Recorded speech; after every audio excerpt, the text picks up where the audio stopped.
కూడా వెళ్ళెను.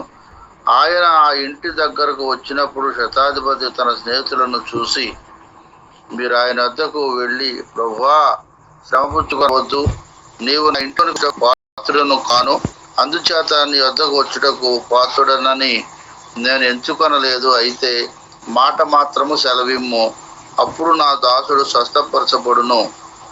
నేను సహాధికారముకు లోబడిన వాడును, నా చేతి కిందను సైనికులు ఉన్నారు. నేను ఒకరిని పొమ్మంటే పోను, ఒకరిని రమ్మంటే వచ్చును. నా దాసుని చేయమంటే ఇది చేయమంటే అది చేయమంటే ఇది చేసును. ఇది చేయనని నేను నీతో చెప్పినట్లు ఆయనతో చెప్పుడని వారిని పంపాను. యేసు ఈ మాటలు విని అతని గురించి ఆశ్చర్యపడి తన వెంట వచ్చుచున్న జనసమూహం వైపు తిరిగి, ఇశ్రాయేలీయులలో నేను ఎంత గొప్ప విశ్వాసము నేను చూడలేదని మీతో చెప్పుచున్నానని.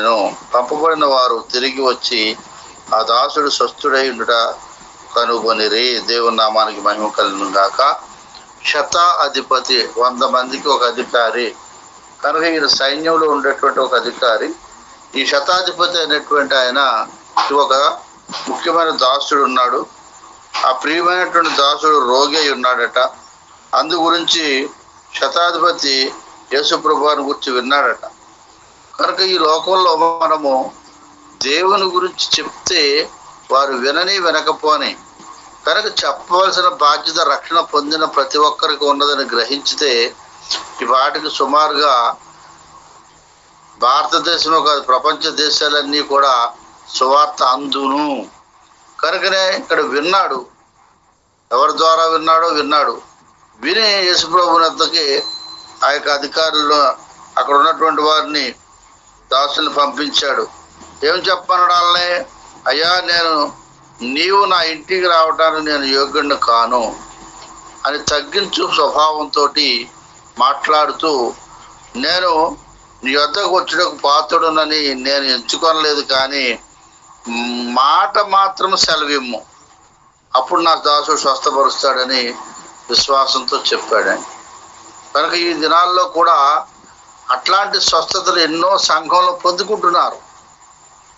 రకరకాలుగా దేవుని యొక్క ఆశీర్వాదాలు పొందుకుంటున్నారు. కానీ ఇక్కడ ఇతనుకున్నటువంటి ఆ విశ్వాసాన్ని బట్టి యేసుప్రభు వారు ఎంతో, చూడండి, ఏదైనా ఒక చిన్న అంశము మనకు విశ్వాసం ద్వారా మనకు జరిగిందనుకోండి, ఒకసారి వచ్చి ప్రార్థన చేసుకుంటేనే జరిగిందనుకోండి, మరి తన జీవితకాలం అంతా కూడా వచ్చి ప్రార్థన చేసుకుంటా ఉంటే, ఆశీర్వాదం తీసుకుంటా ఉంటే ఇంకా ఎన్ని మేలు పొందుకుంటారు వాళ్ళు. కనుకనే వాళ్ళకు ఉన్నటువంటి విషయం ఏంటంటే, ఇక మళ్ళీ మనం వెళ్ళక్కర్లేదు, మనం బాగుపడిపోయాం కదా అని మళ్ళీ వారు కనీసం పాస్టర్ గారికైనా ఆ యొక్క సంఘంలో ఉన్న బిడ్డలకైనా ఫోన్లు చేసి కూడా చెప్పరు. కనుక ప్రియమైనటువంటి దేవుని బిడ్డలారా, ఇతను అలా కాదు, ఎంతో విశ్వాసంతో అసలు నువ్వు నా ఇంటికి రావడం నేను యోగ్యుడు కానని మొదట అన్నాడు. తర్వాత ఆయన చెప్తున్న మాటలను బట్టి ప్రభువారు అంటున్నారు, ఆయన ఆశ్చర్యపడిపోరట. ఆయన కూడా యేసు ప్రభువారు మాట్లాడుతా జనసమూహం వైపు తిరిగి, ఇశ్రాయేలులోనైనాను ఎంత గొప్ప విశ్వాసం నేను చూడలేదని మీతో చెప్పుచున్నాను నేను. కనుక యేసు ప్రభువారు ఎంతో మందిని చూస్తూ వస్తూ ఉన్నాడు. కనుకనే అప్పుడు అతనిలో ఉన్నటువంటి గొప్ప విశ్వాసాన్ని బట్టి వాళ్ళకి సాక్ష్యం చెబుతూ ఉన్నాడు అన్నట్టు. అంటే ఇక్కడ విశ్వాసం అనేటువంటి మాట సుమారుగా బైబిల్ గ్రంథంలో కొత్త నిబంధన, పాత నిబంధనలో, కొత్త నిబంధనలోనూ కూడా 216 వాక్యాలు ఉన్నాయి. విశ్వాసము అనేటువంటి ఒక్క దాంట్లోనే ఆ ఒక్క మాటలే సుమారుగా 216 వాక్యాలు ఉన్నాయి ఆ ఒక్క మాట గురించి. కనుక విశ్వాసం అనేది నిరీక్షించు వాటి యొక్క నిజ స్వరూపం. కనుక మనం దేన్నైతే కోరుకుంటున్నామో ఆ విశ్వాసంతో కోరుకున్నట్లేదు. అబ్రహాము నిరీక్షించాడట, తాను పొందపోయేటువంటి పరలోకం గురించి ఆయన విశ్వసించాడట. కనుకనే విశ్వాసం లేకుండా దేవునికి ఇష్టలైనట అసాధ్యం. కనుకనే ఈ విశ్వాసాన్ని గురించి నేను చూడలేదు ఎవరిని కూడా ఇంత, మరి ఆ శతాధిపతికి ఉన్నటువంటి విశ్వాసం అని చెప్పాడు. అలాగనే యెషయా గ్రంథంలో కూడా 26వ అధ్యాయము 3వ వచనం ఎవరైనా సహాయం చేస్తారా? కనుక అలాగే మత్తయి సువార్తలో కూడా 8వ అధ్యాయము 11వ వచనంలో కూడా ఈ మాటలు మనకు కనపడతా ఉంటాయి. తరువాత ఆయన నాయీన్ అని ఒక ఊరికి వెళ్ళుచుండగా ఆయన శిష్యులు బహుశాన సమూహము ఆయనతో కూడా వెళ్ళుతుండ్రి. ఆయన ఊరి గవిని వద్దకు వచ్చినప్పుడు చనిపోయిన ఒకడు వెలుపలికి మోసుకొని పోబడుతుండేను. అతని తల్లికి అతను ఒక్కడే కుమారుడు, ఆమె విధవరాలు. ఆ ఊరి జనులు అనేకులు ఆమెతో ఉండ్రి. ప్రభు ఆమెను చూసి ఆమె ఎందుకు కనికరపడి ఏడవద్దని ఆమెతో చెప్పి దేవునికి స్తోత్రం హల్లెలూయా.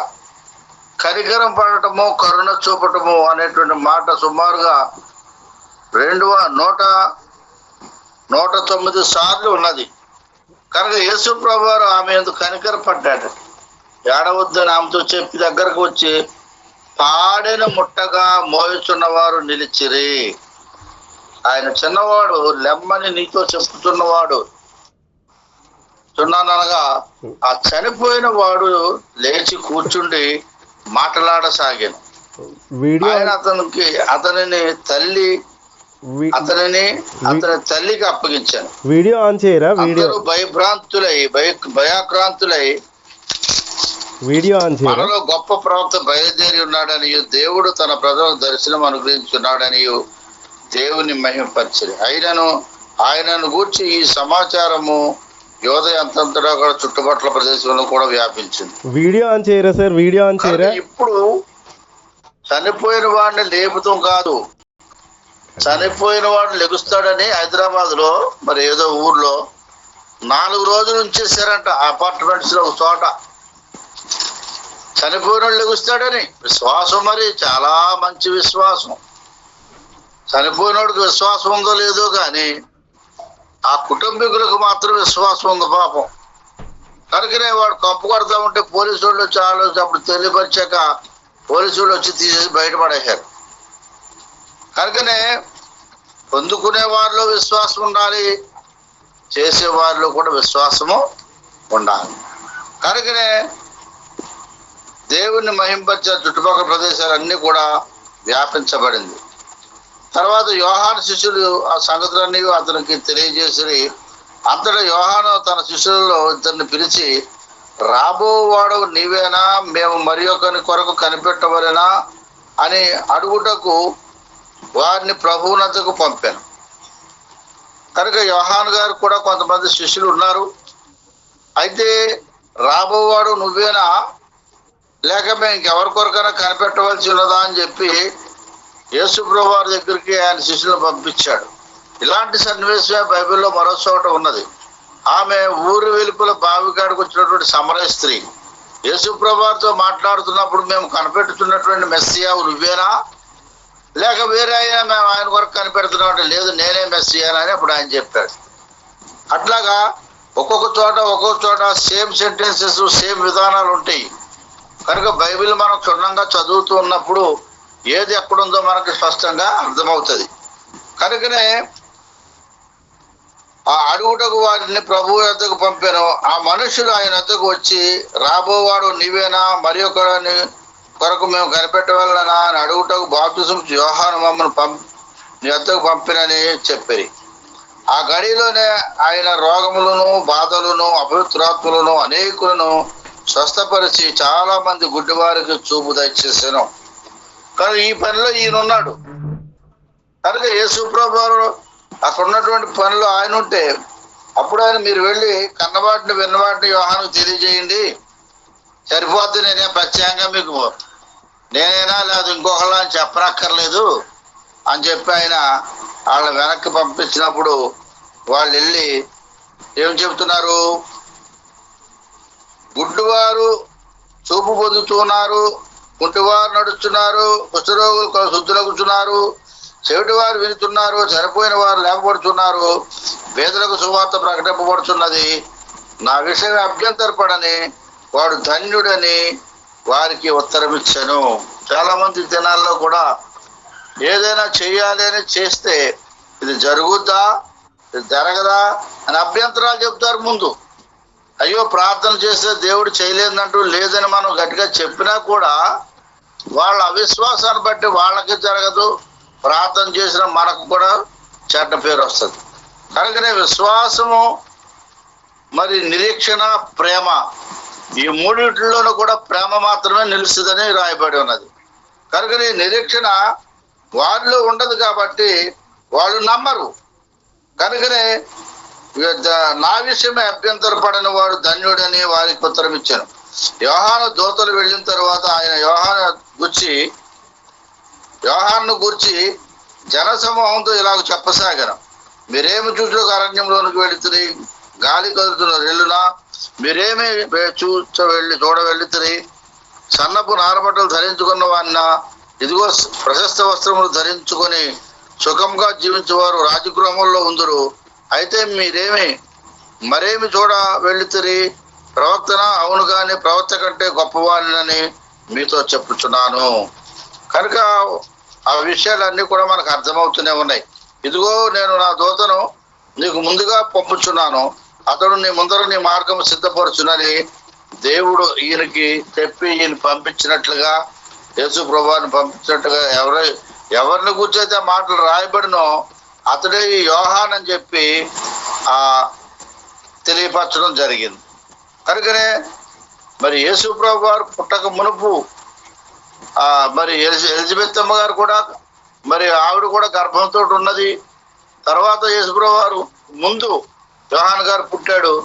పుట్టిన తర్వాత ఆయన దేవుని యొక్క అండగా యేసు ప్రభు యొక్క మార్గాలు సరళం చేయడానికి ఆ అరణ్యంలో ప్రకటిస్తూ ఉన్నాడు.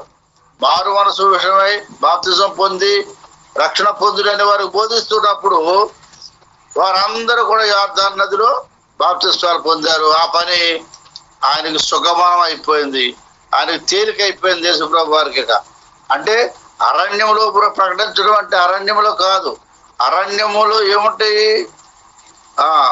తుప్పలు, ముళ్ళ తుప్పలు, గట్లు అవన్నీ ఉంటాయి. కాబట్టి వాటన్నిటినీ సరిచేసి పొలం మనము సిద్ధం చేసుకొని పంట వేస్తాం. అట్లాగే అరణ్యంలో ఉన్నటువంటి వారు అనగా దేవుని యొక్క వాక్యం విననటువంటి వారు అనేకులు ఈ లోకంలో ఉంటున్నారు. అటువంటి వారి వద్దకు వెళ్ళి వాళ్ళకి వాక్యం ద్వారా వారిని బలపరిచితే దేవుని యొక్క మార్గము మరి సర్వధర్మంగా సుగమనం అవటానికి అవకాశం ఉన్నది. కనుకనే దేవుడు యోహాను గురించి చెప్పిన మాట ఇక్కడ రాయబడి ఉన్నది. పైగా యోహాను గురించి రాయబడిన మాట ఏంటంటే చాలా అమూల్యమైన మాట. స్త్రీలు కనిన వారిలో యోహాను కంటే గొప్పవాడు ఎవడనూ లేడు. ఆయనను దేవుని రాజ్యంలో అల్పుడైన వాడు అతని కంటే గొప్పవాడని మీతో చెప్పుచున్నాను. ప్రజలందరినూ సుంకరులను యోహాను బోధ విని అతడిచ్చిన బాప్తిసం పొందిన వారై దేవుడు న్యాయవంతుడని ఒప్పుకొనిది. కానీ పరిసయ్యులను ధర్మశాస్త్రోపదేశకులను అతని చేత బాప్తిసం పొందక తమ విషయమై దేవుని సంకల్పమును నిరాకరించింది. చాలా మంది దినాల్లో ఇలాంటి సబ్జెక్ట్ తీసుకొస్తారు. నీకు ఇష్టమైతే దేవునికి ప్రార్థన చేయాలి, లేకపోతే అది జరుగుద్దా ఇది జరుగుద్దా. యేసు ప్రభు వారిని కూడా మరి లాజరు ధనవంతుడు, లాజరు మరియమార్త తమ్ముడైన లాజరు కూడా ఇతని వల్ల అవుద్దంట 4 రోజులు అయింది, ఇప్పటికే కంపు కొడుతుంటాడు సమాధిలోను. ఈయన బాగు చేస్తాకు వచ్చాడని యూదులందరూ హేళన చేశారు ఈయన చూసి. మరి అలాంటప్పుడు ఆయన అద్భుతం చేశాడు అక్కడ. మరి మారాలిగా వాళ్ళు. అలాంటి వాళ్ళు చాలా మంది మనకు ఎదురుపడుతూ ఉంటారు. వాళ్ళు దానికి సామెత ఏంటంటే అమ్మ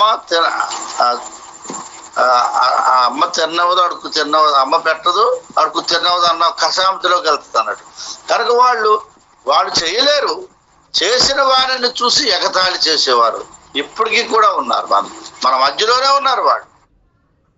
కనుకనే మనము నమ్మినాము కాబట్టి నమ్ముట నీ వల్ల సమస్తము సాధ్యమని దేవుడు చెప్పాడు. కనుక మన సంకల్పం మనది. వాళ్ళు ఎన్ని అనుకుంటే మనకేమిటి?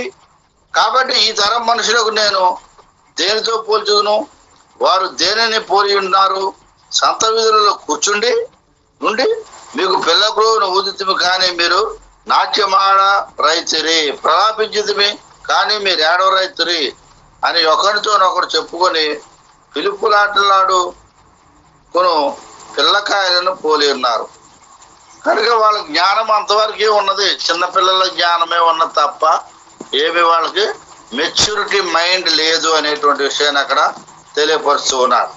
కనుకనే ఒకరితోనొకరు చెప్పుకొని పిలుపులాట వల్ల పిల్లకాయలు పోలి. బాప్తిస్మ యోహాను రొట్టె తినకయు ద్రాక్షరసము తాగకయు వచ్చాను, కనుక వీడు దయ్యం పట్టిన వాడని మీరు అనుచున్నారు. మనుష్య కుమారుడు తినుచును త్రాగుచుటకును వచ్చాను, కానీ కనుక మీరు ఇదిగో వీడు తిండిపోతును మద్యపానీయు సుంకరులను పాపులను స్నేహితులను అనుచున్నారు. అయినను జ్ఞానమని దాని సంబంధులందరిని బట్టి తీర్పు పొందిన నేను. కనుక ఎవరైనా ఆ రీతిగా ఉన్నటువంటి వారు తీర్పు పొందక పోరు. చాలా విషయాలు మన ముందే చూస్తూ ఉంటాం. మనల్ని ఎగతాళి చేసిన వాళ్ళు మళ్ళీ మన కాళ్ళ దాకా వచ్చిన వాళ్ళు చాలా మంది కనపడుతూ ఉంటారు. అప్పుడు మనం త్రోసివేయకూడదు. దేవుని ప్రేమను చూపించి వారిని మరలా జరిగిందేదో జరిగిందని వాళ్ళకున్నట్టు అవసరం బట్టి మనం ప్రార్థన చేయవలసిన వారంగా ఉంటుంది. 36వ వచనం చూద్దాము. దీంట్లో సుమారుగా 50 వచనాలు ఉన్నాయి. పరిచర్యలో ఒకడు తనతో కూడా భోజనమును చేయవలని ఆయన అడిగాను. ఆయన ఆ పరిచర్యని ఇంటికి వెళ్ళి భోజన పంక్తిలో కూర్చుంటుగా ఆ ఊరిలో ఉన్న పాపాత్మురాలైన ఒక స్త్రీ యేసు పరిచర్యని ఇంట భోజనమును కూర్చున్నాడని తెలుసుకొని ఒక బుడ్డిలో అత్తరు తీసుకుని వచ్చి వెనుక తట్టు ఆయన పాదముల వద్ద నిలువబడి ఏడ్చుచు కన్నీటితో ఆయన పాదములు తడిపి తల వెంట్రుకలతో తుడిచి ఆయన పాదములను ముద్దు పెట్టుకొని ఆ ఎత్తరు వాటికి పాదములకు పూసెను. ఆయనను పిలిచిన పరిసయ్యుడు ఇది చూసి, ఈయన ప్రవక్త అయిన ఎడల తన్ను ముట్టుకుని స్త్రీ ఎవతయో ఎటువంటిదో ఎరిగి ఉండును, ఇది పాపాత్మురాలు అని తనలో తాను అనుకుంటూ ఉన్నాడు. అప్పుడు యేసు ప్రభువు అది గ్రహించి, సీమోను, నీతో ఒక మాట చెప్పవాలని విన్నానని చెప్పి వారితో సీమోనుతో చెప్తున్నాడు. ఒక మాట నీతో చెప్పవలసి ఉందయ్యా అని చెప్పినాడు. బోధకుడా చెప్పుమన్నాడు. అప్పుడు యేసు అప్పు ఇచ్చుటకిద్దరు రుణస్థులుండిరి. వారిలో ఒకడు 500 దేనారములు మరి ఒకడు 50 దేనారములు అచ్చి ఉండిరి. ఈ అప్పు తీర్చుటకు వారి యొద్దకు ఏమీ లేకపోయాను కనుక అతడు ఇద్దరిని క్షమించాను. కాబట్టి వీరిలో ఎవడు అతను ఎక్కువగా ప్రేమించునో చెప్పుమని అడిగాను. అందుకు సీమోను, అతడు ఎవరికి ఎక్కువ క్షమించను వాడే అని నాకు తోచుతున్నదని చెప్పగా ఆయన, నీవు సరిగా యోచించుదివి అని చెప్పి ఆ స్త్రీ వైపు తిరిగి సీమోనుతో ఇట్లా నేను.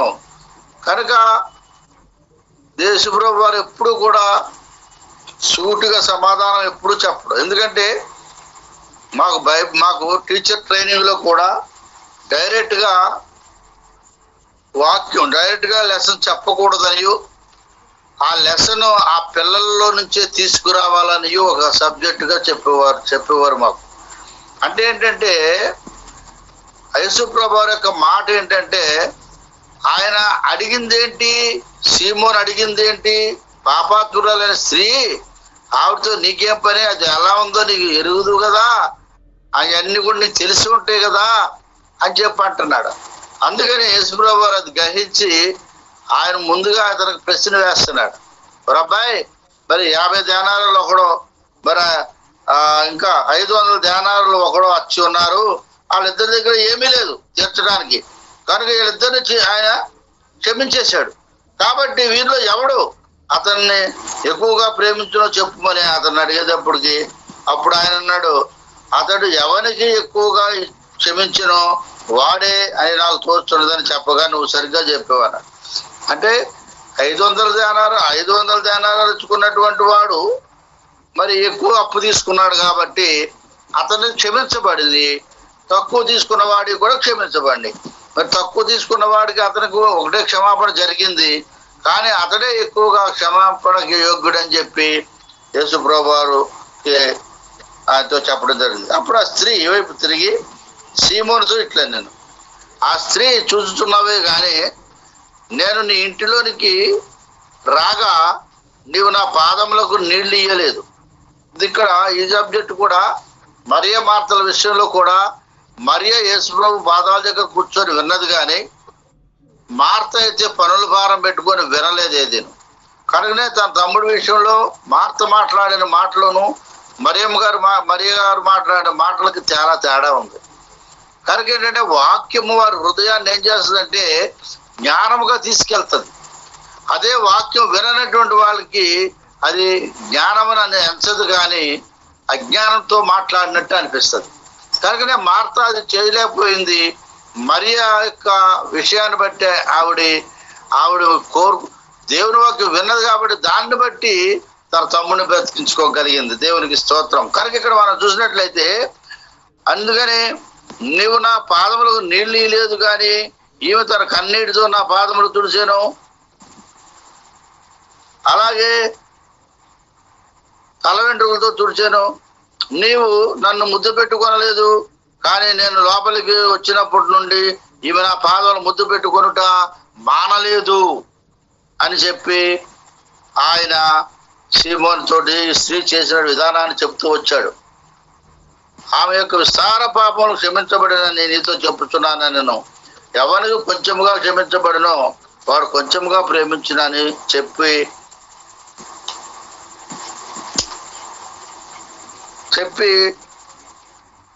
పాపం క్షమపడి ఉన్నవని ఆమెతో నేను. అప్పుడు ఆయనతో కూడా భోజన పంక్తిలో కూర్చుండిన వారు పాపములు క్షమించుతున్న ఇతడు ఎవరని తమలో తాము అనుకొనసాగారు. ఎక్కడికి వెళితే అక్కడే యేసుప్రభువు వెళ్ళిన చోటల్లా వ్యతిరేకతలే. నేను పాపాలు క్షమించడానికి ఎవడో అని మళ్ళీ అక్కడ ప్రశ్న వెళ్తాం. కనుక ఒక్కొక్కసారి మనం చూస్తూ ఉంటాం, మరి మీకు ఎదురైనయో లేదో, ఒరే బాబా అది అలా కాదు ఇలా చేయనా అంటే నువ్వు నాకు చెప్పొచ్చావని పని వదిలేసి వెళ్ళిపోయినటువంటి వాళ్ళని నేను చూశాను. అది తెలీదా నేను చేసుకోలేనా. ఇక్కడ వీళ్ళేంటి, అందుకు ఆయన నీ విశ్వాసం నేను అదైపోయింది. కనుక పాపములు క్షమించుటకు ఇతడెవడని తమలో తాము అనుకొనసాగిరి. అందుకు ఆయన నీ విశ్వాసం నిన్ను రక్షించను, సమాధానం కలదానిపై వెళ్ళమని ఆ స్త్రీతో చెప్పాను. కనుక ఆ స్త్రీ వచ్చి అత్తరు పూసి తన తల వెంట్రుకలతో పాదములు తుడుస్తూ ఉంటే వీళ్ళందరూ కూడా అక్కడ ఉన్నటువంటి సీమోను గారు అవమానించాడు, అలాగే అక్కడ ఉన్నటువంటి వాళ్ళు కూడా అవమానించారు. పాపాలు క్షమించడానికి నెవడని కూడా ఆయన్ని అడిగారు, ఆయన్ని విమర్శించారు. ఏదేమైనప్పటికీ కూడా కనుకనే ఇక్కడ మనం చూస్తే విశ్వాసం నిన్ను రక్షించను, సమాధానము గల దానిపై వెళ్ళమని ఆ స్త్రీతో చెప్పాను. కనుక ఈ దినాల్లో సమాధానం అని చెప్తున్నామే కానీ మనకే సమాధానం లేకుండా పోతుంది. కనుక సమాధానము పరచువాడు దేవుని రాజ్యానికి వారసుడు అని చెప్తాం. కనుకనే ఈ విషయాన్ని మనం ఇంకా లోతుగా మనం ఆలోచన చేసినట్లయితే ఈ క్షమాపణ అనేటువంటిది 52 సార్లు ఉన్నది. అలాగే లోకాసు వార్తలో కూడా పాప క్షమాపణ గురించి 3వ అధ్యాయం 3వ వచనంలో కూడా రాయబడి ఉన్నది. ఇవన్నిటికీ ముఖ్యమైనటువంటిది ఏంటన్నట్లయితే బాహ్య ఆచారాల కంటే మన హృదయ స్థితి మంచిగా ఉండాలి. ఈ లోకాసు వార్త 7వ అధ్యాయం ద్వారా మనం తెలుసుకోవాల్సింది ఏంటంటే వీళ్ళకి బాహ్య స్థితి ఉన్నది, అంతరంగంలో శుద్ధి లేదు. వాళ్ళు అరణ్యంలో ఉన్నటువంటి మనుషుల్లాగానే ఉన్నారు. అరణ్యంలో ఉన్నటువంటి మనుషులకి సరైనటువంటి విధానం లేదు. కనుకనే ఎప్పుడైతే మనము యేసుక్రీస్తు ప్రభుల వారి వద్దకు వచ్చామో దాన్ని ఇంగిత జ్ఞానం అంటారు. కనుకనే బాహ్యమైనటువంటి ఆచారాలకే వాళ్ళు స్థానం ఇచ్చారు కానీ యేసు ప్రభువు చేసిన ప్రతి పనికి కూడా ఆటంకపరుస్తూ అవమానపరుస్తూ ఉన్నప్పటికీ కూడా ఆయన పని ఆయన చేసుకుంటూ వెళ్ళిపోయాడు. దేవుని నామానికి మహిమ కలుగును గాక.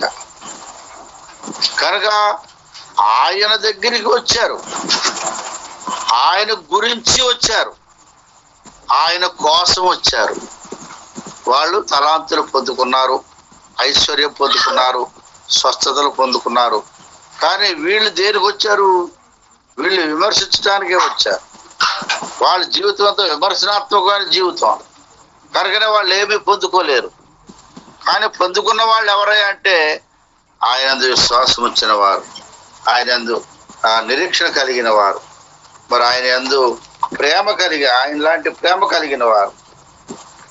కనుక మన జీవితాల్లో దేన్ని మనం కలిగి ఉంటున్నామో అది ఇతరుల పట్ల వారికి గాయం కాకుండా మనం చూడవలసిన బాధ్యత మనకున్నది. కనుక విశ్వాసము, నిరీక్షణ, ప్రేమ మూడింటిలో కూడా ప్రేమ నిలిచిందని చెప్పారు. కనుక ఈ ప్రేమ అనేటువంటి మాట 366 సార్లు ఉంది. కనుక మన జీవితంలో ఏ రోజుని కూడా ఎక్కడ ఎవరు ఎదురైనా వాళ్ళ మీద ప్రేమే చూపాలి. ఈ 7వ అధ్యాయం యొక్క ముఖ్యమైనటువంటి విషయము ఇవన్నీ కూడా మనం చూస్తే చాలా సింపుల్ గా రాయటం జరిగింది. దేవుడి మాటలు దీవించుగాక. ప్రార్థన చేసుకుందాం. పరిశుద్ధుడా నీకు వందనాలు దగ్గర మా తండ్రి, నీ కృపలో ప్రభు ఇంతవరకును 7వ అధ్యాయం కొన్ని అంశాలు జ్ఞాపకం చేసుకుంటా సహాయం చేశాం. విశ్వాసంతో ఆ శతాధిపతి తన యొక్క దాసుని బాగు చేసుకోగలిగాడు. నాయను ఆ స్త్రీ కూడా తన కుమారుడిని బాగు చేసుకోగలిగింది. అలాగే సీమోను పేతురు దగ్గరకు వచ్చినటువంటి ఆ స్త్రీ కూడా మరి తన జీవితంలో ఎన్నో పాపాలు చేసింది. ప్రభు దగ్గరికి పరిగెత్తుకొచ్చి ఆయన అక్కడికి వస్తున్నాడని తెలుసుకొని వచ్చింది. అలా వచ్చి ఆమె కూడా పాపాలు క్షమించబడి వెళ్ళింది, సమాధానం కలగా వెళ్ళింది. అలాగే మనం చూసినట్లయితే కనుకనే దేవుడు ఎవరిని క్షమిస్తాడు, ఎవరిని ప్రేమిస్తాడు, ఎవరి విశ్వాసం బలమైంది ఆయన సదా చూస్తూనే ఉండే దేవుడు. కనుక తోమా వచ్చి గాయములో వేలు పెట్టి చూడు అన్నప్పుడు తోమా నిజమేనాయన నువ్వు యేసు ప్రభువే, నువ్వు తిరిగిలేసిన పునరుద్ధానుడివే అన్నాడు. అప్పుడు ప్రభువారు అన్నాడు, చూచి నమ్మిన వారి కంటే చూడక నమ్మిన వాడు ధన్యుడు అని చెప్పాడు. కనుక విశ్వాసం అన్నది నిరీక్షించి వాటి యొక్క నిజ స్వరూపం. అబ్రహాం అలాగే పట్టణం కొరకు నిరీక్షించాడు. తాను ఉండబో పట్టణం ఎలా ఉంటుందని చెప్పి నిరీక్షణ కలిగి ఉన్నాడు. అందుకనే విశ్వాసంలో కర్త దాన్ని కొనసాగించేవాడని యేసు వైపు చూస్తూ ఎన్నో అనంతరాలు వస్తాయి, శవంతరాలు వస్తాయి, అడ్డులు వస్తాయి, ఆటంకాలు వస్తాయి, కరువు వస్తుంది, బాధలు వస్తాయి, అప్పుల భారం ఉంటుంది. అన్నిటిలోంచి కూడా విజయం ఇచ్చేటువంటి వాడు దేవుడే. ఒక్కొక్కసారి అయితే సాతాను గారు ప్రేమించి మనల్ని ఏమంటాడంటే, ఎందుకే సాలేక నువ్వు చచ్చిపో అని ప్రేమిస్తూ ఉంటాడు. మనల్ని ఎంత ప్రేమిస్తాడో. కనుక మనం సాతానికి లొంగిపోవటం కాదు, కానీ దేవుని వాక్యం మనలో బలంగా ఉన్నప్పుడు సాతాన్ని మనం ఎదిరించగలుగుతాం. కనుకనే యేసు ప్రభువు వారు ఈ 4 విషయాల్లో కూడా చక్కగా ఆయన తన యొక్క ప్రతిభ, తన యొక్క విధానాన్ని తాను ఇతరులకు బోధించినట్లుగా తెలియపరిచి ప్రాక్టికల్ గా చూపించినట్లుగా మనం చూస్తున్నాం.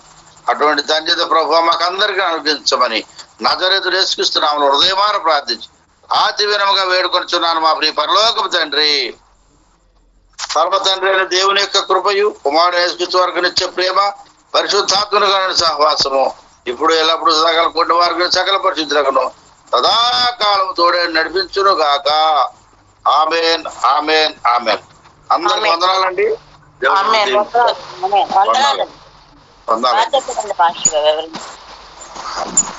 థ్యాంక్ యూ అమ్మ, థ్యాంక్ యూ.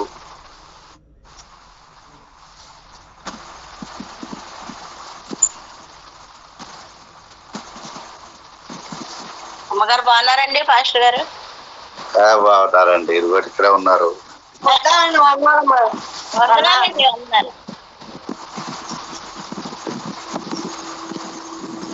మరి ఆవిడ ఎప్పుడు చెబుతుంది వాక్యం అని అడగలేటంటే అమ్మగారు చెప్పాలి. మరి అమ్మగారు చెప్పండి. సుగంధంలోనే అడగాలి కదా, ఆవిడ తెలుసుకోవాలి కదా. పాట పాడుతారేమో గుట్టకాడ నక్కలా కూర్చుంటుంది. ఈసారి ముందే ఇద్దామండి అమ్మగారికి. ఇక మన పిచ్చిదాని లెక్క చూసుకుంటా కూర్చుంటుంది అంతే.